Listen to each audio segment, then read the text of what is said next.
would like to walk the press down the hall to see how professional this is.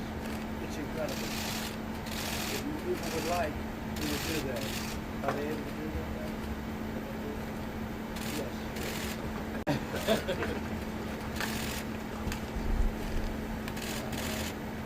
Why don't you tell them a little bit about what you do? Here they are right over there. They're actually very nice people, but they're told not to do that. The editors. Dr. Monroe is a tremendously talented man. They've done tremendous work here. Dr. Well, thank you, Mr. President. And Speak up just a little bit for us. It's really low. thank you, Mr. President. In this laboratory is where we generate the materials that go into all of our diagnostic tests, not just for the coronavirus, which you have the electron micrograph here, but also for all the other infectious agents that we work with. And the advantage of having this facility here is CDC is constantly listening for infectious disease threats, both within the U.S.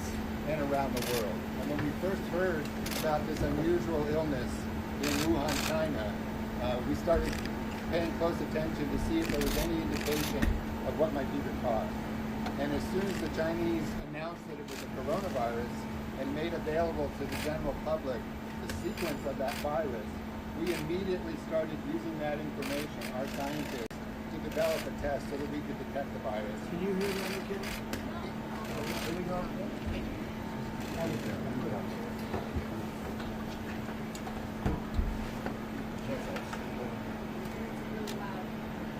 This is Dr. Monroe. This is a little more comfortable, right? So CDC is always listening for infectious disease threats, both in the U.S. and around the world. And we heard early on, at the end of December, about this unusual illness that was taking place in Wuhan, China. And the fact that it was associated with the seafood market led some evidence that it might be this, what we call zoonotic transmission from animals to people.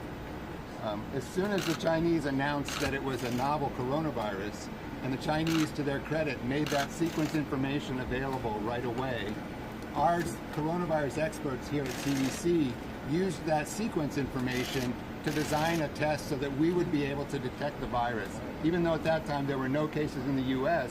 and we had no samples of the virus because we had no clinical materials. And so we quickly went from designing the test, and the materials were made in these laboratories, the quality control is done here, and then our scientists used that to validate that it would work against what they could make as the coronavirus using just the sequence information, but importantly so that it would not detect other things, because you want a positive to only be for the coronavirus, not for other kinds of viruses that create similar respiratory samples. Does everybody understand that? Can we ask the question, please? Yeah, sure. Just 1 second. Let them finish up. And then in relatively short order, as the information coming out of China indicated that this was more serious than was originally thought, originally 7 cases, we stood up our incident management system here at CDC so that we would have all the right components together, the epidemiology, the laboratory, the communications, the policy folks.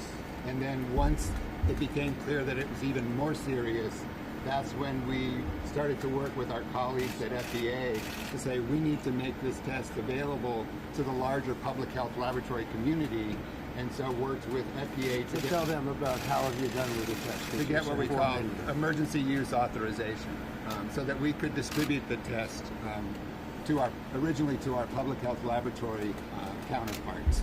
And now working with the commercial manufacturers, we're in position to scale up that production beyond what we can do with our own facility here, so that there's the capacity to test more and more Americans. And we are, as we work today, to qualify more of those materials to go out. And it's important to note that at no time during this response has CDC ever denied a request that came from a public health official, either state or local, to test a patient. So all the patients who needed to be tested, in the opinion of the public health officials, have been tested.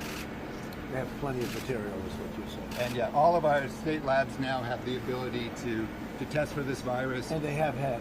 Doctor, do you want to make a little statement? What's your name again, sir? Dr. Steve Monroe. Well, I think first I want to thank you for your decisive leadership in helping us, put public health first. I also want to thank you for coming here today and sort of encouraging and bringing energy to the men and women that you see that work every day to try to keep America safe. So I think that's the most important thing I want to say. Thank you. I appreciate it. And the whole situation is, the testing has been amazing, actually, what they've been able to produce in such a short period of time. You had mentioned 4 million tests before? 4 million. By the end of the week, hopefully, next week. And the following week will be at What number will it be? Up to 4 million tests available in the United States by the end of next week. We've got commercial labs are getting validated as we speak. By the end of this weekend, we'll, as promised, have enough testing for that CDC has produced for just test 75,000 people's already out, and then enough tests for another 1 million tests to be done. And most of that is shipped. The last lots are here being validated by Dr. Monroe's team as we speak. The one thing I would like to add, the purpose of all of this, as Dr. Monroe said, is to have the capacity to detect the unknown. This lab's developed tests for Zika, SARS, MERS, and now this coronavirus. And I think it really is remarkable that the capacity we had here, once we got the sequence, I think this lab team had a functional test in about 7 days that they then worked with the FDA to make sure it was regulated. I think that's really what we do. And they started working when they saw there was a problem in China. That was many weeks ago. So they saw there was something going on in China long before anybody even heard of it. That was actually before it was even in the print.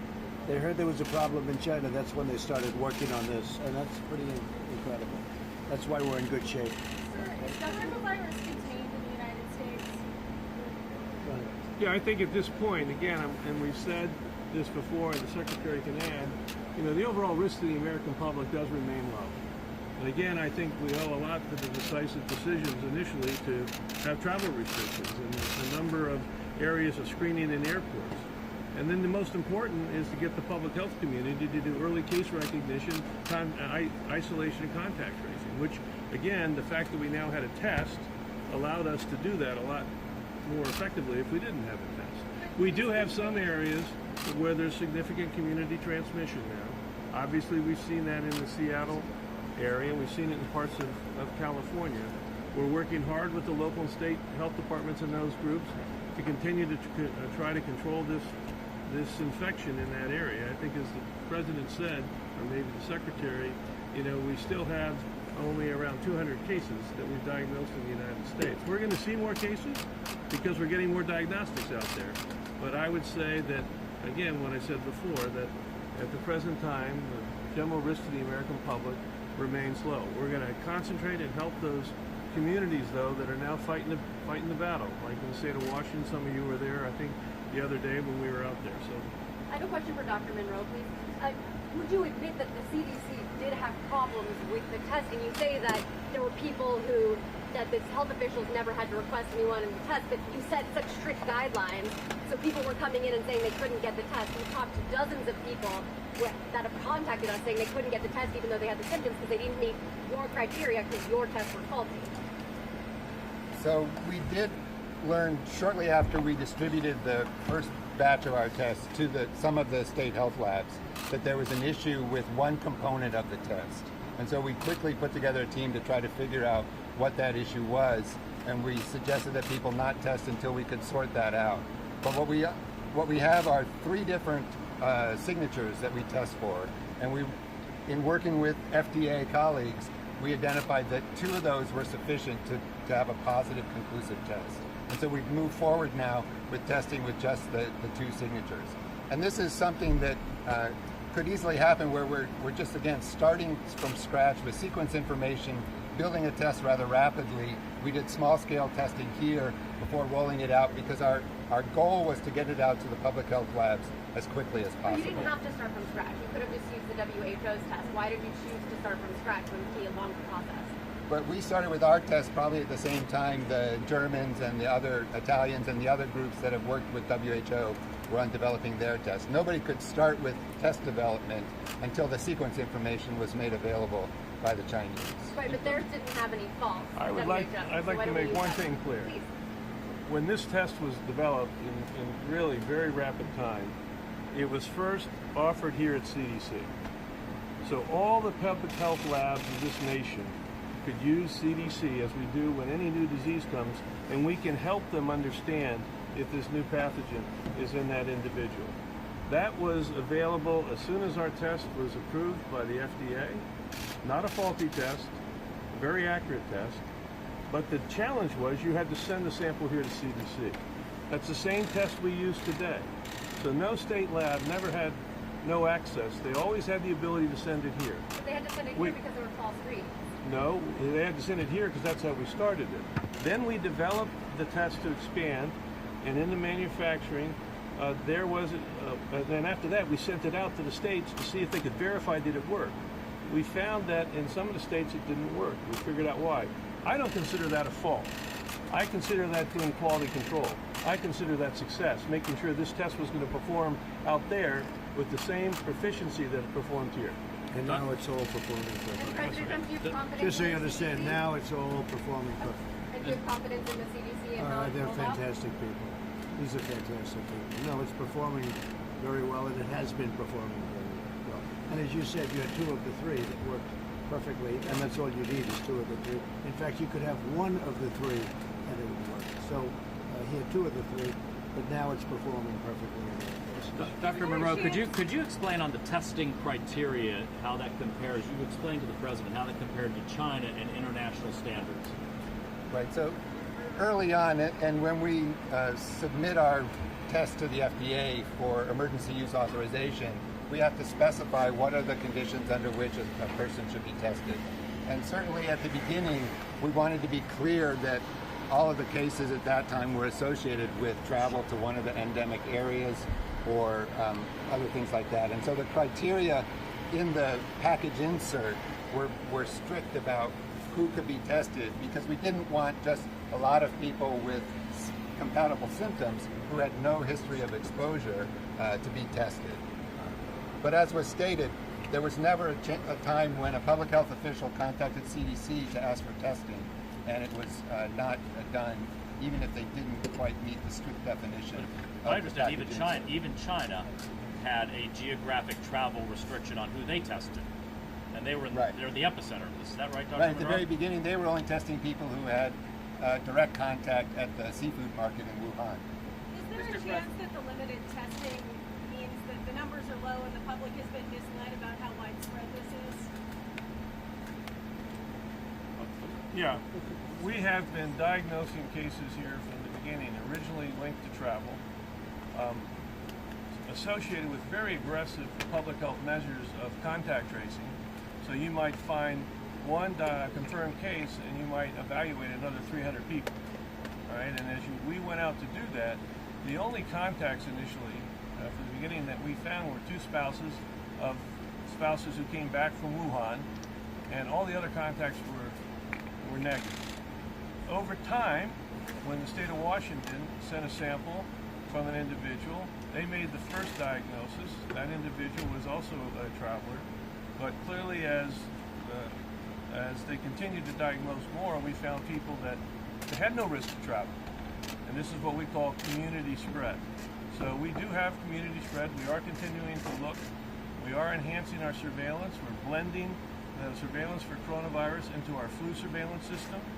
But at this point, I think we have isolated a number of clusters, but it's not as if we have multiple, hundreds and hundreds of clusters around the United States.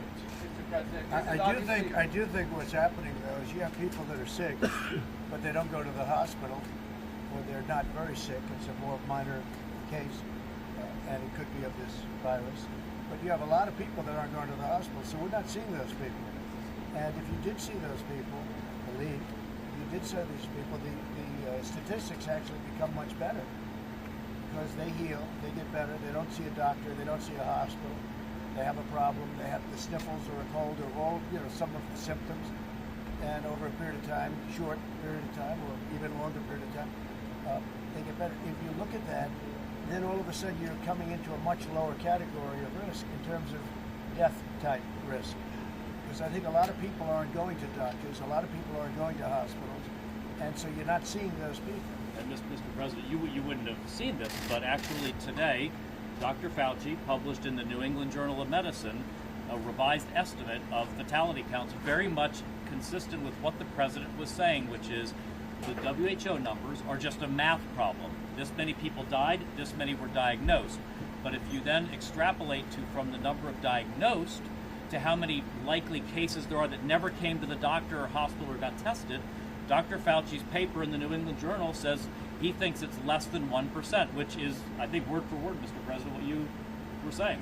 Can I just ask one question about containment? I mean, you're saying that you've seen these clusters, but from last Friday to today, we've gone from something like 57 or 59 cases. In 7 days, we have 200, and we even haven't had the testing to see if there's more than that. So now we're actually getting the testing. I mean, don't you think it's likely there are a lot more people out there who are going to come and actually be sick? I think there's no doubt we're going to see more community cases. And I just want to say, and there's no doubt that the public health system of the United States is enhancing surveillance in a variety of ways to try to really understand, is there any hidden pockets? And that's all in process.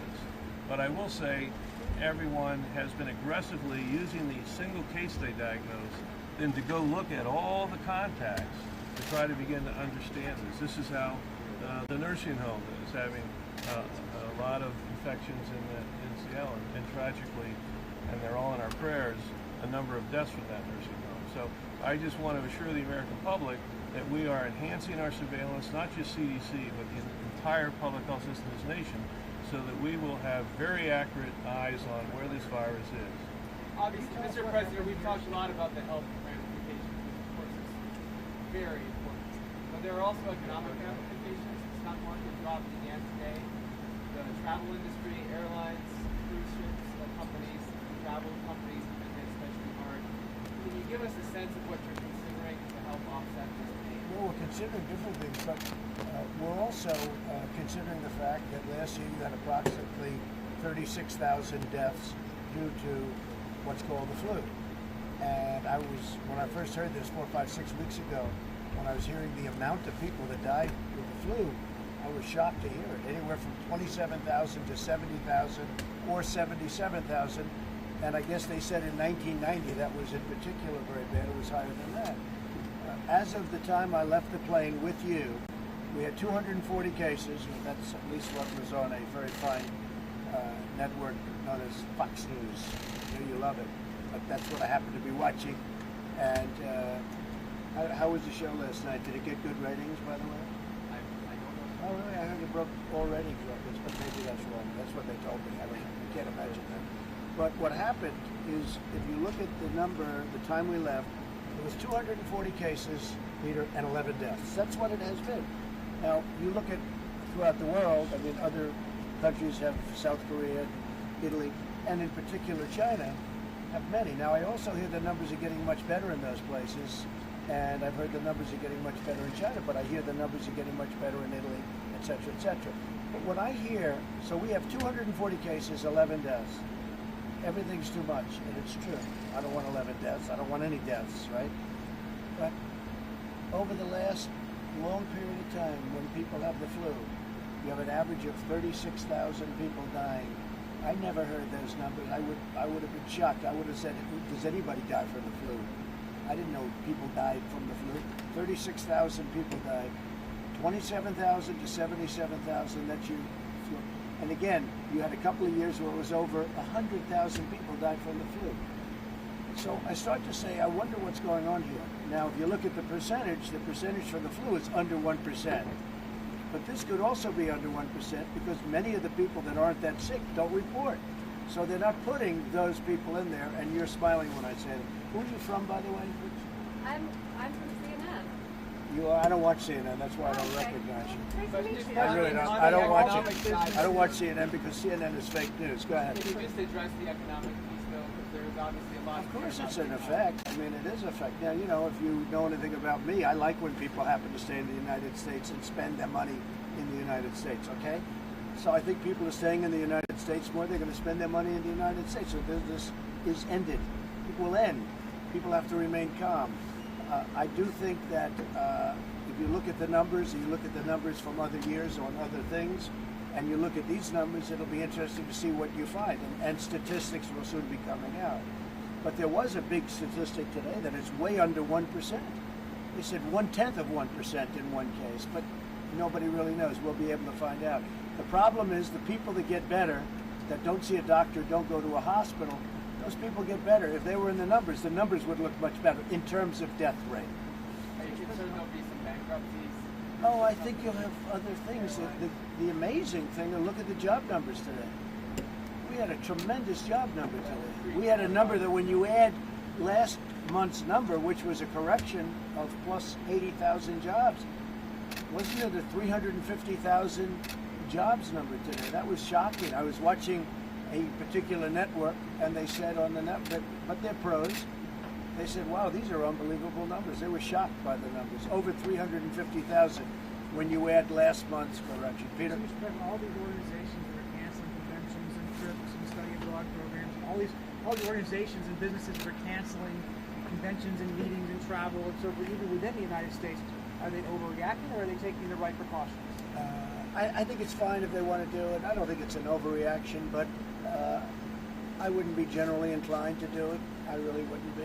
Now, it depends on what country you're talking about. If you're talking about if they're going to another country, or you're talking about within the United States? Within the United States, a lot of places Yeah, I mean, canceling. they have to feel comfortable. People have to feel comfortable to have a good time. If you look at, do I want to go to China? Do I want to go to certain parts of Italy? Do I want to go to South Korea right now? That's a different decision. But you have some parts of the world and some parts, most parts of the country. Look, in this big, vast land of ours, this great country of ours, we have 240 cases. Most of those people are going to be fine. A vast majority are going to be fine. We've had 11 deaths, and they've been largely old people who were susceptible to what's happening.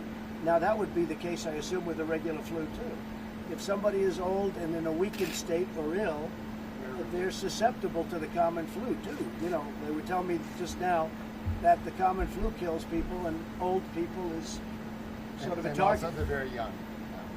And the young. Now, the interesting thing here, it's very interesting. The interesting thing here is that the young seem to be doing unbelievably well, actually better than they do with the flu.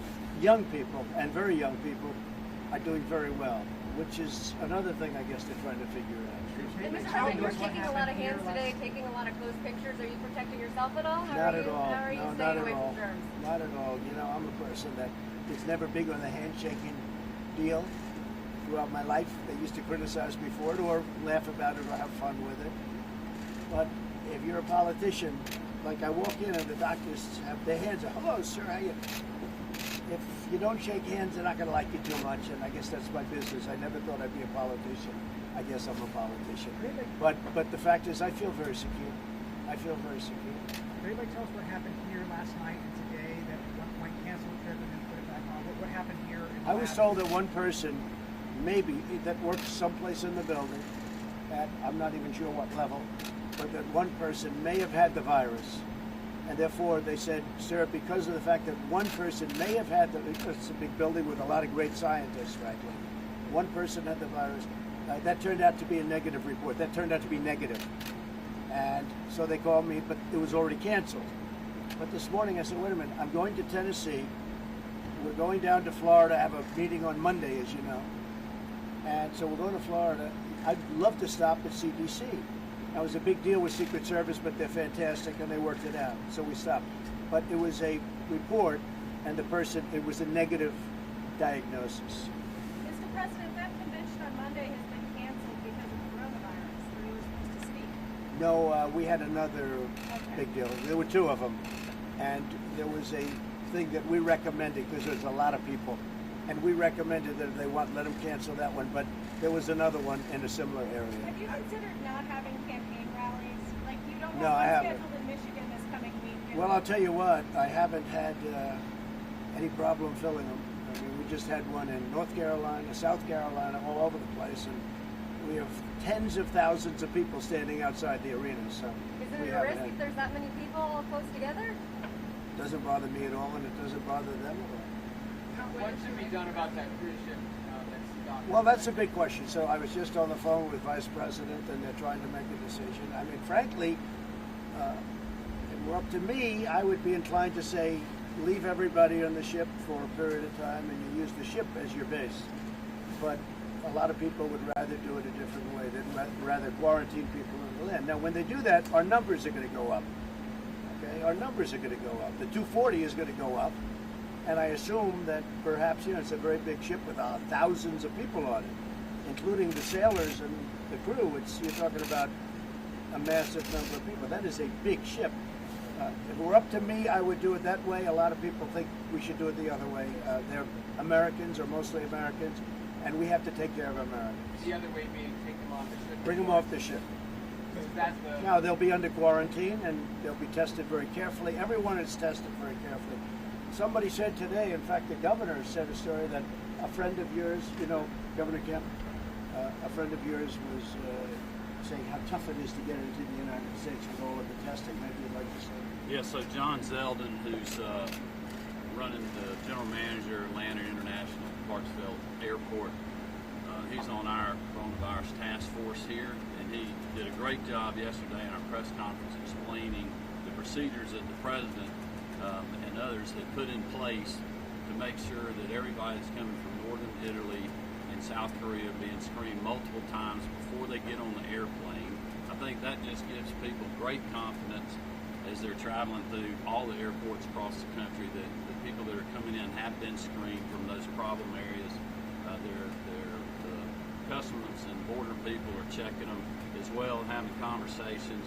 I think they may have tested one person at the Atlanta airport. They have over 300,000 people go through there a day. That test was negative, and so I mean it is safe to travel right now. People just need to be very careful, do the things that the CDC and Dr. Redfield and Secretary Azar and the Vice President and his task force are telling people to do, and that's, you know, keep your hands clean.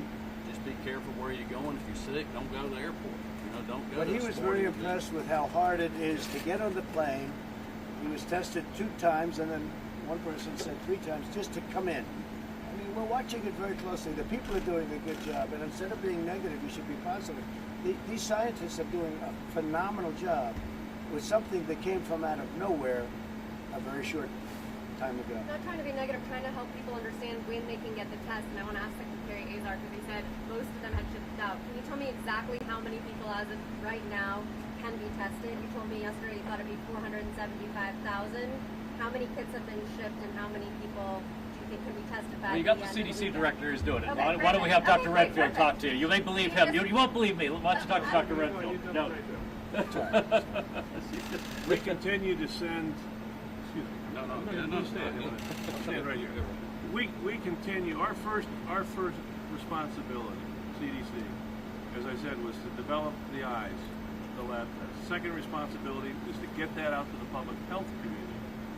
And we've now shipped out, I think it was enough to test 75,000 people into the public health labs now. Anybody that wants a test can get a test. That's what I would just say that we started testing in our lab in Georgia, our Department of Public Health yesterday, which is a day earlier. We thought it would be today. So we are actually testing today. And the second group was to get, how do you get tests into the clinical arena? Since our role was to get in the public health arena. And the FDA, the Secretary, under his leadership, was able to take the test that CDC developed, and one of the companies said they want to develop it and sell it. And that's what the Secretary referred to. That, IDT. Yeah, and by the end of this week, they were supposed to have about 1 million tests out. Yeah, 1 million tests. So they shipped 700,000 already. The remaining lots are actually being tested here. Dr. Monroe's got them as of, I think, 10:30 this morning, and they have to do the quality control, and then if they pass, But they I ship. think importantly, anybody right now and yesterday, anybody that needs a test gets a test. They're there. They have the test. And the tests are beautiful. Anybody that needs a test gets a test. If there's a doctor that wants to test, if there's somebody coming off a ship, like the big monster ship that's out there right now, which, you know, again, that's a big decision. Do I want to bring all those people on? People would like me to do that. I don't like the idea of doing it. But anybody that needs a test can have a test. They're all set. They have them out there. In addition to that, they're making millions and more as we speak. But as of right now and yesterday, anybody that needs a test, that's the important thing. And the tests are all perfect. Like the letter was perfect. The transcription was perfect, right? This was not as perfect as that, but pretty good. We're handling it from South Korea. We're testing that you can't come in from South Korea unless they go But through. are they handling it better than we I'd are? have to ask the doctors. Before that, I just wanted to add one other thing to the availability of clinical tests. The Secretary, the Vice President, last week brought together all of the major diagnostic companies that you all know so well, LabCorp, Quest, and asked them to come together as a group. And they already formed a consortium to work together to use their capacity, which is really substantial, to bring this test to doctors' offices around our nation. And when they presented it, they felt that either by Monday, they're going to begin to roll out this test now through LabCorp, through Quest. So as the President said, the issue now is whether the clinicians believe that this test is indicated in evaluating the patients that come to see them. It's not going to be about the availability of the test. It's going to be about the clinical judgment of the patient and the doctor or the nurse practitioner to get this test. Can I clarify about the And this is, by the way, the highest level test. Yes. Can I clarify This is quickly the highest level test anywhere. about the cruise ship? Has a decision been made? It's a very good question. And are you the final From my decider? yes, from my standpoint, I want to rely on people. I have great experts, including our vice president, who's working 24 hours a day on this stuff. They would like to have the people come off. I'd rather have the people stay, but I'd go with them. I told them to make the final decision. I would rather, because I like the numbers being where they are. I don't need to have the numbers double because of one ship. That wasn't our fault. And it wasn't the fault of the people on the ship either. Okay? It wasn't their fault either. And they're mostly Americans, so I can live either way with it. I'd rather have them stay on, personally. But I fully understand if they want to take them off. I gave them the authority to make the decision. Isn't that putting preference over not having more attractive numbers? No, Or having no. I'm saying whatever it is, that takes precedence over the numbers. No, I like the numbers. I would rather have the numbers stay where they are. But if they want to take them off, they'll take them off. But if that happens, all of a sudden your 240 is obviously going to be a much higher number. And probably the 11 will be a higher number too. There must be some risk in leaving them on the ship, though, right? There's probably risk to both. Probably risk to both. You know, Is there going to be a way for us to advance our testing the way that South Korea has? They have the drive-through testing now. we're They're working taking very closely with South 10,000 Korea. people a day. Are we going to be Well, able to we're have that working kind of closely with capacity? them. They're also in a much different position. They have a lot of people that are infected. We don't. They're in a much different position. But we are working very closely with South Korea. As you know, we're allies, even though they've made much better trade deals in the past than we did. We're allies with South Korea. You have heard that, right? And we're working very closely with South Korea. Yeah, I'm just, And a lot of the it testing, matches our capabilities. a lot of the testing is very similar testing, but they're in a much different position than we. They have thousands of people, and they're at a, you know, they've got some difficulty right now. But we're working very closely. In fact, they're calling us, asking us and these people for advice. And and please correct me, doctors, if I'm wrong. If I understand correctly, South Korea is using a technology different than what we use in the United States in our public health labs, but that we do use in our commercial labs, the LabCorp, the Quests, the Roches, the Abbotts. And that's exactly what Dr. Redfield was saying. We've been able to get up and running right away. Am I saying that correctly, Dr. Monroe? Yeah, just one point of clarification.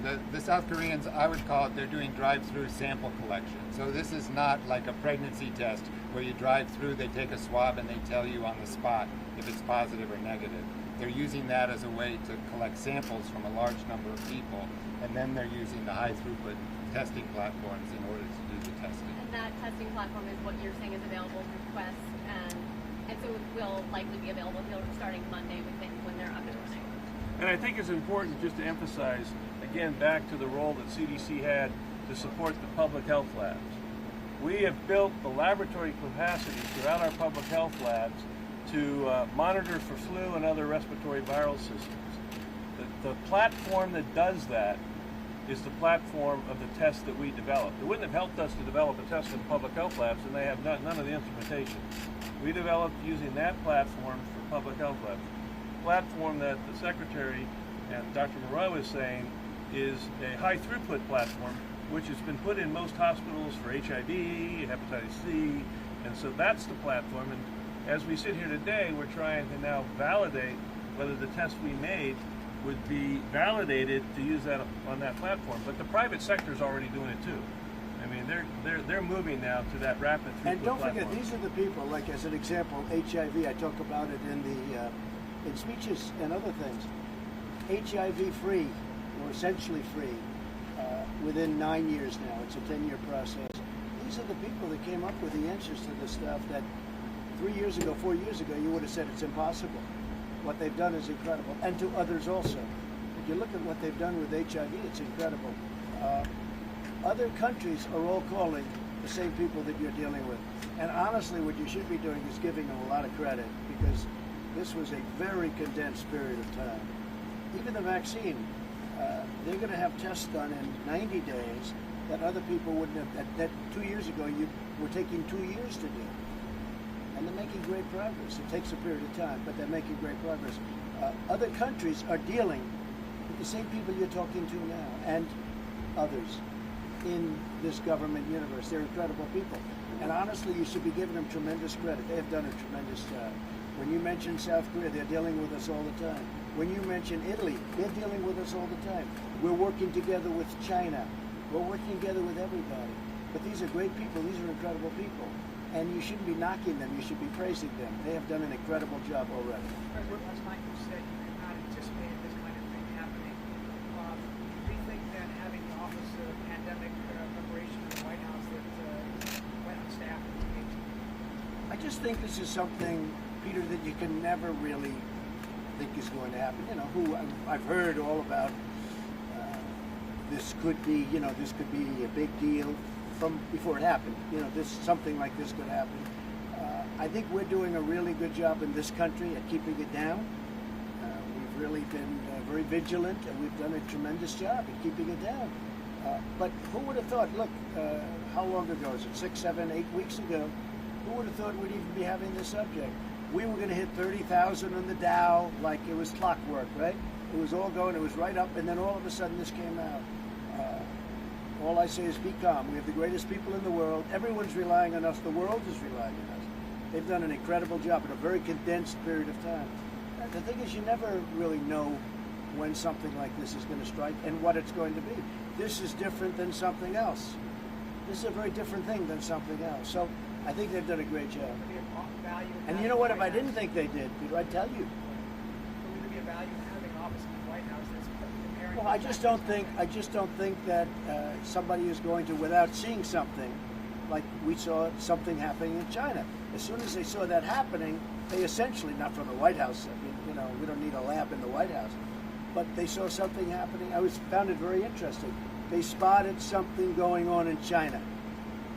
When you see these labs that I just saw, and I would love to have them see if it's possible, but they spotted something going on in China. They started working on it immediately, just in case it should come here. And also to help China. I mean, if we could find something that's beneficial, we want to give it to China like they're going to want to give it to us. China's working very closely with us. South Korea, Italy, all of them. They're working very closely. But we're doing, again, 240 and 11. That's where we are right now. Mr. President, on the numbers, where are we now with the forecast? What sort of numbers were? We don't have a forecast because we don't know. We don't know how many people are, have this, aren't going to see a doctor, aren't going to see a hospital.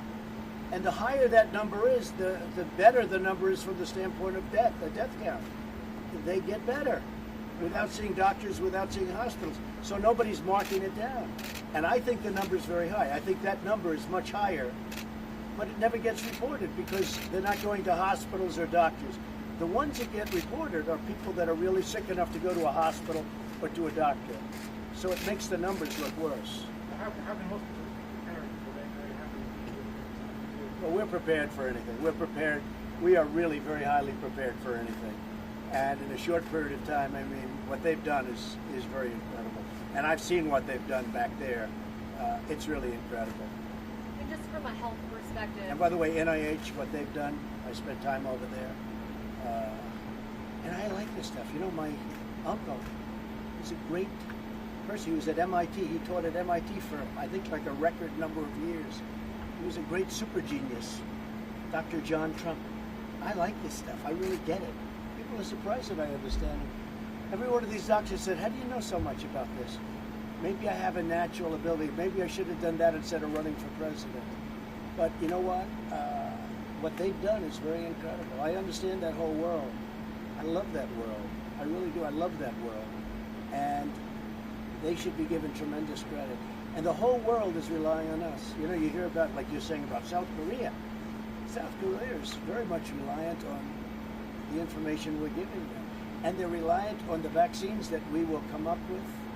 Very soon we're going to come up. Now, it takes a period of time to get them tested and then put into the market. It has to be very safe. You can't give a vaccine that's going to be unsafe. It would be a disaster. So that's where we are. And I think these people deserve, all of them, scientists, doctors, I think they deserve tremendous credit. I really do. The vice president went to the Seattle area yesterday. He did. With Governor Inslee. Yeah. He was very complimentary of Washington's response. The governor was a little less complimentary of your response. So I told Mike not to be complimentary of the governor because that governor is a snake, okay? Inslee. And I said, if you're nice to him, he will take advantage. And I would have said no. Let me just tell you, we have a lot of problems with the governor. And the governor of Washington, that's where you have many of your problems, okay? So Mike may be happy with him, but I'm not, okay? And he would say that naturally. And as I said last night at the town hall, if we came up with a cure today and tomorrow everything is gone, and you went up to this governor, who's not a good governor, by the way, if you went up to this governor and you said to him, how did Trump do? He'd say he did a terrible job. It makes no difference. If we came up with a cure right now and tomorrow everything ended at 8 o'clock tomorrow morning, everything ended, he would say Trump did a horrible job, okay? And I told Mike that would happen. I said, no matter how nice you are, he's no good. That's the way I feel. Goodbye. Good luck to CNN.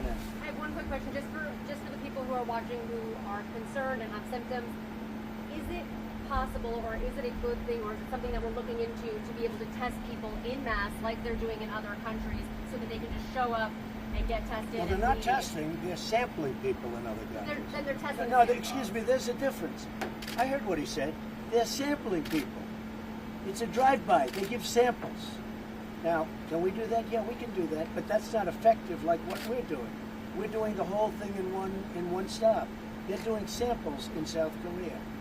It's a very different thing. Go ahead. Would you like to say? Well, I would just say, we're at a stage in our experience with this virus that we are still deeply focused on control. Some people use the word containment and control. And I said about the important principles of early diagnosis, isolation, and contact tracing. And then now with some mitigation strategies, as you see in different areas when they're deciding should you close large gatherings. I think it's important to use the data and the science that we have. I mean, we're not blind to where this virus is right now in the United States. And we need to focus our resources right now where we know this virus is circulating substantially in the community, like certain parts of California, like certain parts of Seattle. That's where we need to put our focus. It would not be a service to our ability for our American response if all of a sudden 20 million Americans that have no evidence of any risk that we've looked in those areas really don't need that. That's why we are accelerating, as the President said, our surveillance. I mean, we're going out and really testing people that have flu-like symptoms, and we're going to expand that from the sites we started to the whole nation.